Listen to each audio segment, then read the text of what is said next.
नमस्कार दोस्तों, स्वागत है आप सभी का ज्ञान कुंज के इस प्लेटफॉर्म पे। और शुरुआत करते हैं आज एक बेहतरीन विषय के साथ which is called Indian history, भारतीय इतिहास। और जानेंगे कि भारतीय इतिहास को समझने के कितने तरीके हो सकते हैं। और आज के इस वीडियो में हम भारतीय इतिहास के कॉन्सेप्ट को पकड़ेंगे, ये जो अवधारणा है उसको पकड़ेंगे। हर चीज़ का एक कॉन्सेप्ट होता है, ऐसे ही आप देखोगे इतिहास का भी एक कॉन्सेप्ट रहा है। और अगर आप उस कॉन्सेप्ट को पकड़ लेते हो तो चाहे फिर मैं प्राचीन एंशियंट इंडिया की बात करूं, मिडाइवल या मध्यकालीन भारत की बात करूं, आधुनिक भारत की बात करूं, हर जगह वो कॉन्सेप्ट काम करेगा। इवन आज प्रेजेंट में भी वो कॉन्सेप्ट काम करेगा। तो हम समझने का प्रयास करेंगे इन कॉन्सेप्ट के द्वारा कि भारत की जो प्राचीन, मध्यकालीन और आधुनिक जो इतिहास है इसको किस कॉन्सेप्ट पे गढ़ा गया है। इसके साथ ये भी प्रयास करेंगे कि भारत में इतने सारे आक्रमण क्यों हुए हैं, भारत में आक्रमण की दिशा एक ही क्यों थी, भारत में यूरोपियन कंपनियों का आगमन क्यों हुआ। इन सारे विषय पे हम थोड़ा सा चर्चा करेंगे और प्रकाश डालेंगे। सबसे पहले बात करते हैं इंडियन हिस्ट्री में भारत की, विच इज कॉल्ड इंडिया। और अगर हम इंडिया की बात करें तो हम सबको पता है इंडिया को हम बोलते थे गोल्डन स्पैरो। गोल्डन स्पैरो का मतलब है सोने की चिड़िया। आप सबको पता है कि मुगल पीरियड पे, मुगल टाइम पे इंडिया का 20% जो शेयर था वो जीडीपी में था, इसीलिए हम गोल्डन स्पैरो बोलते थे भारत को।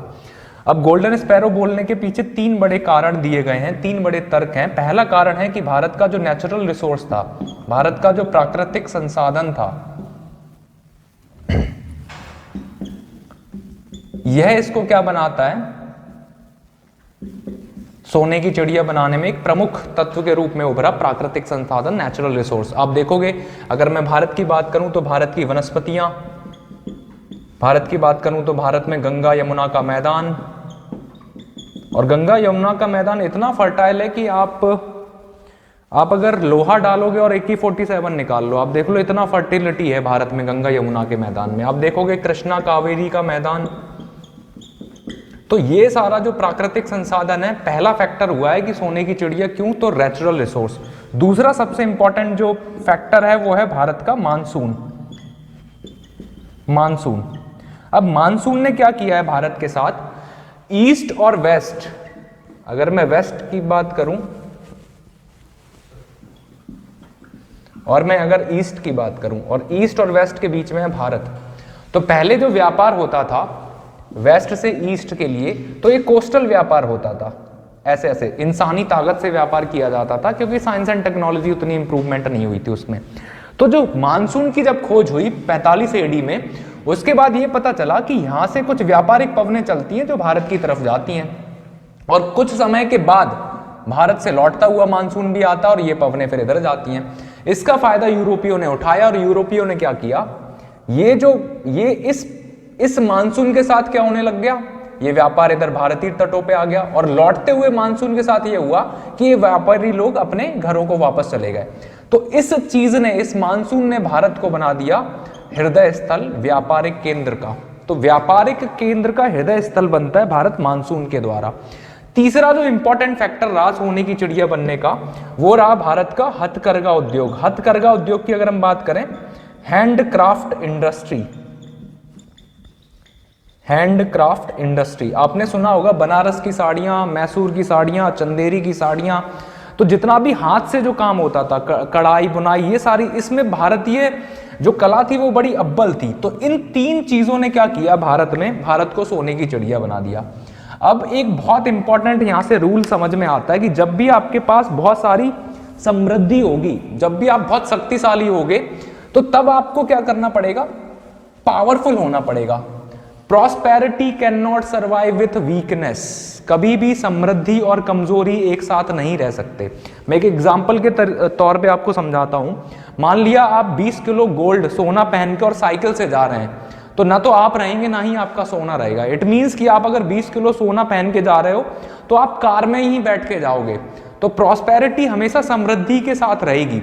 तो इससे एक पहला फॉर्मूला जो निकला भारत का, वो ये निकला कि जब जब इंडिया में सेंट्रल पावर वीक रहेगी, जब जब भारत की सेंट्रल पावर, जब जब भारत का कोई शासक कमजोर रहेगा, तब तब भारत पे क्या होगा भाई, तब तब भारत पे अटैक होगा। This is the first formula. आप थ्रू आउट हिस्ट्री में देख लोगे, इवन प्रेजेंट में भी देख लो, कोई भी शासक कमजोर पड़ेगा भारत पे अटैक होगा। इसका उल्टा क्या होगा, जब जब भारत की सेंट्रल पावर मजबूत होगी तब तब एक अखंड भारत बनाने की बात कही जाएगी। मैं आपको एग्जाम्पल के तौर पे समझाता हूं। प्राचीन भारत की अगर हम बात करें तो महापद्म नंद एक बहुत शक्तिशाली शासक था, लेकिन जैसे ही महापद्म नंद की हत्या होती है या मृत्यु होती है उसके बाद घनानंद शासक बनता है। तो आप देखोगे कि घनानंद जो है वो कैसा शासक है, एक वीक शासक है। तो इसी के टाइम पे आप देखोगे किसका अटैक होगा भारत पे, सिकंदर का आक्रमण। इसके बाद आप देखोगे घनानंद के बाद मौर्यंस आते हैं, चंद्रगुप्त मौर्य अपना साम्राज्य विस्तार करता है। चंद्रगुप्त मौर्य, बिंदुसारा और अशोका 3 बड़े शासक होंगे और तीनों ही कैसे शासक हैं, ताकतवर शासन है। इसका मतलब यह है कि आपकी जो सेंट्रल पावर है वो मजबूत होगी, और जब आपकी सेंट्रल पावर मजबूत होगी तब एक अखंड भारत बनाने की कोशिश करोगे। तो आप देखोगे कि अशोक के टाइम पर काबुल से लेकर और पूरे भारत को क्या कर दिया जाता है, जोड़ दिया जाता है, अखंड भारत बनाने की कोशिश करी जाती है। तो ये कॉन्सेप्ट हमें ये सिखाता है कि जब जब भारत पर सेंट्रल पावर या कोई राजा कमजोर होगा तब भारत पर आक्रमण होगा, और जब जब कोई शासक या राजा ताकतवर होगा तो अखंड भारत की बात कही जाएगी। इसीलिए आप देखते हो कि बीजेपी जो है अभी मेजॉरिटी में आई है और गजब के मेजॉरिटी में आई है। इसीलिए बीजेपी सरकार क्या कर रही है, ये अपने आप को बोलती है कि हमारी जो सेंट्रल पावर है, जो राजा है वो क्या है, मजबूत है। इसीलिए बीजेपी स्टेटमेंट देती है कि हमें कैसा भारत बनाना है, अखंड भारत बनाना है। बीजेपी के जो सांसद लोग हैं वो बोलते रहते हैं कि काबुल तक हमारा था, अफगानिस्तान को भी हथियाना है, पाकिस्तान की तो बात और ही छोड़ो। तो 2 फॉर्मूले हमें यहां से मिलते हैं कि भारत को समझने के लिए कि केंद्रीय शक्ति जब कमजोर है तब आक्रमण, और दूसरा फॉर्मूला जब पावर है तो अखंड भारत। अब इसी में आप एक चीज जोड़ो, अब भारत पे अटैक कहां से होगा। तो ये अगर मैं इंडिया बनाऊं यहां पे, तो ये इंडिया है। अब नीचे क्या है भैया, समुद्र है, सी। तो प्राचीन काल से लेके और आप देखोगे कि मध्यकालीन तक, मिडाइवल इंडिया तक आप देखोगे कि सी रूट्स इतने ज्यादा एक्टिव नहीं थे, सी रूट्स में ज्यादा पायरेसी नहीं होती थी, तो समुद्र से तो उस टाइम पे अटैक संभव नहीं था।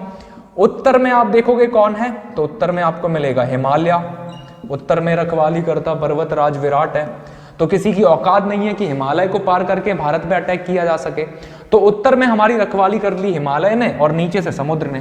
तो आप देखोगे कि भारत पे जो अटैक हुए हैं, जितने भी आक्रमण हुए हैं वो नॉर्थ वेस्ट से हुए हैं, उत्तर पश्चिम से हुए हैं।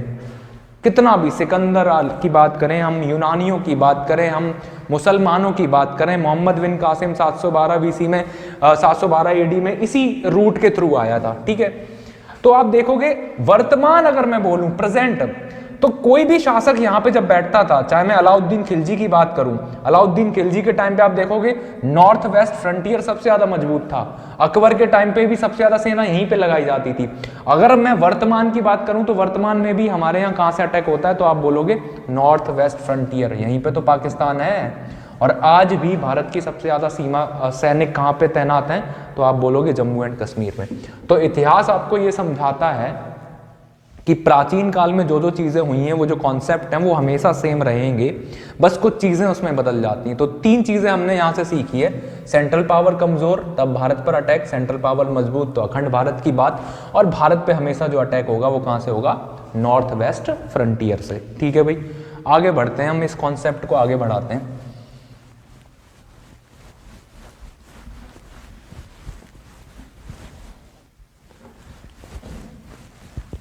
आप जितना फिलॉसफी यूज कर सकते हो इतिहास के साथ, आप हमेशा कोशिश करो कि जो प्राचीन बुक हैं, जो धार्मिक किताबें हैं, माइथोलॉजिकल किताबें हैं, आप उनको भी जोड़ के अगर आप पढ़ते हो तो आपके पास इतिहास की एक बेहतर समझ होगी, है ना, इससे ज्यादा बेहतर समझ होगी। अब अगर हम आधुनिक भारत की बात करें, it is called modern India. Modern India की शुरुआत क्यों होती है, इसके बाद इस पे हम चर्चा करते हैं। अगर मैं मॉडर्न इंडिया की बात करूं तो ये हमारा प्यारा भारत है। भारत से आगे जाएंगे तो यहां पे आपको ग्रेट जाइंट अफ्रीका देखने को मिलेगा। ठीक है भाई, अफ्रीका से थोड़ा सा आगे जाएंगे तो यहाँ पे आपको मिलेगा लैटिन अमेरिका, उत्तरी अमेरिका। उत्तरी अमेरिका से थोड़े से आगे जाएंगे तो यहाँ पे हमें मिलेगा यूनाइटेड स्टेट ऑफ अमेरिका। इधर का जो पूरा पार्ट है ये पार्ट आपको कहलाएगा यूरोप, और यूरोप और अफ्रीका कॉन्टिनेंट को अलग करता है भूमध्य सागर, जिसको हम बोलते हैं मेडिटेरियन सी, भूमध्य सागर। अब इस भारत के थोड़े से आगे हम जाएंगे तो आसियान कंट्रीज आ जाएंगी, लाओस, वियतनाम, कंबोडिया, ठीक है, इनको स्वर्ण भूमि भी कहा जाता था। इससे थोड़ा सा ऊपर की बात करेंगे तो यहाँ पे हमें मिलेगा the great and giant China. तो चाइना और यूरोप को एक सड़क, एक रास्ता जोड़ती थी। इस सड़क या रास्ता का नाम था सिल्क रूट, सिल्क रूट। अब प्राचीन काल में आप देखोगे जो व्यापार होता था वो सिल्क रूट से होता था, इस सिल्क रूट से। अब दो तीन चीजें समझो कि ये सिल्क रूट क्यों बंद कर दिया गया। पहली चीज तो ये है कि एक एम्पायर का नाम आपने सुना होगा, इसका नाम था रोमन एम्पायर। एक एम्पायर का नाम आपने सुना होगा,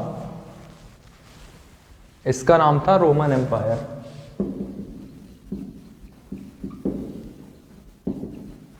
ठीक है, तो प्राचीन काल में आप देखोगे जितना भी यूरोप है और भूमध्य सागर है, इस पूरे एरिया में रोमन साम्राज्य का बहुत बड़े लेवल पे विस्तार था। बहुत टाइम तक इन्होंने राज किया। एक समय पे आके इस एम्पायर का डिक्लाइन होना शुरू हुआ। रीजन ये रहा कि यहाँ के जो क्रिश्चियनिटी थी, जो पादरी लोग थे, जो फादर लोग थे, इन्होंने बहुत ज्यादा अन्याय करना स्टार्ट कर दिया। इन्होंने क्या किया, लोगों की जमीन हड़पना स्टार्ट कर दी, लोगों के साथ अत्याचार करना स्टार्ट कर दिया। आम जनता को बहुत ज्यादा परेशानी स्टार्ट होने लग गई। तो 7वीं शताब्दी में आते आते 7th सेंचुरी के आसपास आप देखोगे कि रोमन साम्राज्य यहाँ डिक्लाइन कर जाएगा। तो एक शक्ति डूबेगी तो दूसरी शक्ति का क्या होगा, उदय होगा। ये शक्ति का कॉन्सेप्ट है। तो रोमन साम्राज्य यहाँ डिक्लाइन करता है। इसी टाइम पे आप देखोगे कि 622 में एक नया धर्म आता है दुनिया में, विच इज कॉल्ड इस्लाम। तो आप देखते हो कि 6वीं शताब्दी में इस्लाम धर्म, एक नया धर्म आया और ये ब्रदरहुड की बात करता है। तो जैसे ही रोमन एम्पायर डिक्लाइन करता है, इस्लाम आ जाता है। अभी इस्लाम इतनी जल्दी स्प्रेड करता है कि इस पूरे रीजन में आप देखोगे, ये जो पूरा रीजन है ये अरब कहलाता है, अरेबियन पेनिनसुलर भी बोलते हैं इसके नीचे वाले रीजन को।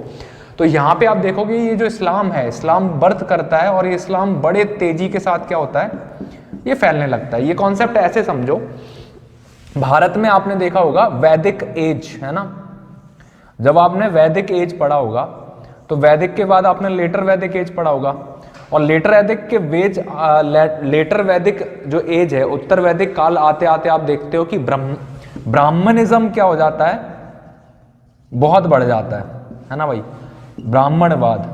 और आम जनता क्या होने लगती है, बहुत त्रस्त होने लगती है, क्योंकि ब्राह्मणिज्म में क्या होता है, बहुत सारी कुरीतियां जन्म लेने लगती हैं। जैसे अगर आप शादी करने जाओगे तो शादी में आपको ब्राह्मण को बुलाना पड़ेगा। आप मुंडन की बात करोगे तो मुंडन के टाइम पे ब्राह्मण आएगा। 16 संस्कारों की बात करी गई थी, 8 प्रकार की शादियां बताई गई थी, कौन कौन सी शादियां हैं, और हर लेवल पे आपको ब्राह्मणों को पैसा देना पड़ता था। नहीं दोगे तो फिर आपका वो सफल नहीं होगा, आप कोई वेद पुराण नहीं पढ़ सकते थे। तो आप देखते हो कि 6वीं शताब्दी में 2 धर्म आते हैं, एक तो बुद्धिज्म आता है और एक जैनिज्म आता है। और ये दोनों ही धर्म बहुत जल्दी स्प्रेड करते हैं और बहुत बड़े लेवल पे भारत में एक बड़ा इनका बड़ा प्रभाव रहता है। इसी टाइम पे आप देखोगे, ऐसे ही कनेक्ट करो, जब रोमन एम्पायर के टाइम पर बहुत ज्यादा कुरीतियां आने लगेंगी क्रिश्चियनिटी में, तो उसके बाद इन कुरीतियों को कौन पूरा करता है, इस्लाम आके थोड़ा रैशनैलिटी की बात करता है, रैशनल होता है, ब्रदरहुड की बात करता है और स्प्रेड करता है। अब जब ये धर्म बढ़ने लगेगा इस्लाम, और ये यहां तक पहुंच जाएगा, तो यहां पे कंट्री है टर्की, ठीक है, जिसको हम तुर्की बोलते हैं। तो तुर्की में क्या होगा, ये अरब लोग क्या करेंगे, ये जो सिल्क रूट है, इस सिल्क रूट पे क्या कर लेंगे, कब्जा कर लेंगे। तो ये बात है 1453 की। 1453 में एक जगह है यहाँ पर कुस्तुनतुनिया, जिसका नाम है कुस्तुनतुनिया, उस पे 1453 में इन अरबी लोगों का क्या हो जाता है, इनका कब्जा हो जाता है। जब इनका कब्जा हो जाता है तो ये सिल्क रूट क्या हो जाता है, पूरी तरह से बंद हो जाता है, बैन हो जाता है। अब ये जो व्यापार चल रहा था, ये व्यापार जो लैंड रूट से था वो पूरी तरह से क्या हो चुका है, रुक चुका है। अब ये जो टाइम है आप देखो बहुत इंपॉर्टेंट है, 15वीं शताब्दी है, 15th सेंचुरी, और 15th सेंचुरी पुनर्जागरण का टाइम है। कहां पर? पुनर्जागरण का टाइम है ये यूरोपियन कंट्रीज में। पुनर्जागरण का मतलब क्या है? रेनेशो, इनके यहाँ दोबारा से चीजें रैशनलाइज चीजें आने लग गई हैं, साइंस एंड टेक्नोलॉजी का बढ़ावा हो रहा है यहाँ पे, ये सारी चीजें आपको देखने को मिलेंगी 15वीं शताब्दी में यूरोप में।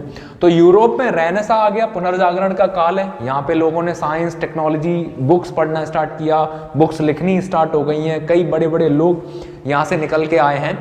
तो इस टाइम पे जब यहाँ से लोग निकल के आ रहे थे, रेनेसा का टाइम था यहाँ पे, और इस टाइम पे इनको व्यापार की बहुत ज्यादा जरूरत थी।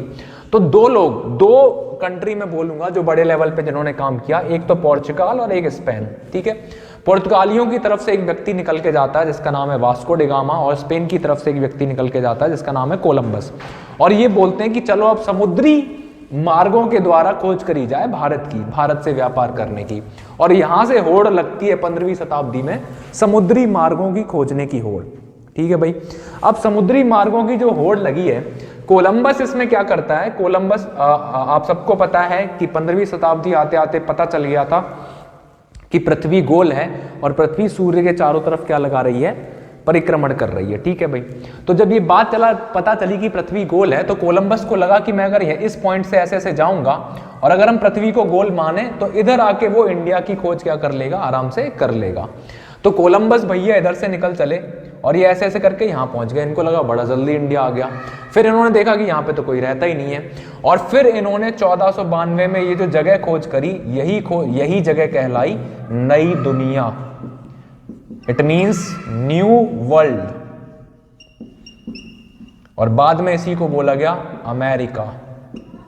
इसका नाम अमेरिका इसलिए पड़ा, इनके साथ इटली के एक यात्री थे जिनका नाम था अमेरिगो वेस्पुस्सी, उन्हीं के नाम पे इनका नाम पड़ा, इस जगह का नाम पड़ा अमेरिका। इसके बाद आप देखोगे वास्को डी गामा से पहले एक व्यक्ति आता है जिसका नाम था बार्थोलोम्यू डियाज, और वो यहां तक आता है और यहां से वापस चला जाता है क्योंकि उसको आगे का मार्ग नहीं पता था। तो ये जो अफ्रीका में जगह है इसको बोलते थे केप ऑफ होप, आशा का द्वीप है। यहां तक आके वो वापस चला जाता है। फिर इस अटेम्प्ट को पूरा करता है वास्को डी गामा, और वास्को डी गामा यहां से आएगा इसी रूट के द्वारा। तो इस रास्ते से होते हुए वास्को डी गामा अब्दुल मजीद के कहने पर ऐसे ऐसे जाता है, और यहाँ पे आके सबसे पहले कौन सा स्टेट मिलेगा यहाँ पे? तो यहाँ पे मिलेगा केरल, और केरल में एक जगह पड़ती है कालीकट। तो कालीकट बंदरगाह पे पहुंच के भारत की खोज करता है। इस प्रकार हम देखते हैं कि 15वीं शताब्दी में आप देखोगे कि समुद्री मार्गों की खोज की इतनी ज़्यादा होड़ लगने लग गई कि इसके बाद आप देखोगे ऑस्ट्रेलिया की खोज भी हुई है। उसके बाद आप देखोगे कि लैटिन अमेरिका की खोज हुई है। 1770 में कुक, जो कैप्टन कुक थे, उन्होंने ऑस्ट्रेलिया की खोज करी। अब इन खोजों का जो फायदा हुआ वो सबसे ज़्यादा ये हुआ कि जो इंडस्ट्रियलाइजेशन है बाद में जो यूरोप में आया, उस औद्योगिक क्रांति का सबसे ज़्यादा फायदा हुआ इन खोजों के द्वारा। आप देखोगे आगे चल के जो साइंस एंड टेक्नोलॉजी है उसके द्वारा इन व्यापारिक केंद्रों को अपना अपना सेंटर बनाना स्टार्ट कर दिया गया, और यहीं से आप देखोगे जो व्यापारिक केंद्र हैं बड़े बड़े, ये व्यापारिक केंद्रों की महत्वपूर्ण भूमिका बनती चली गई, और आज भी सबसे ज़्यादा व्यापारिक केंद्रों की भूमिका बनी हुई है।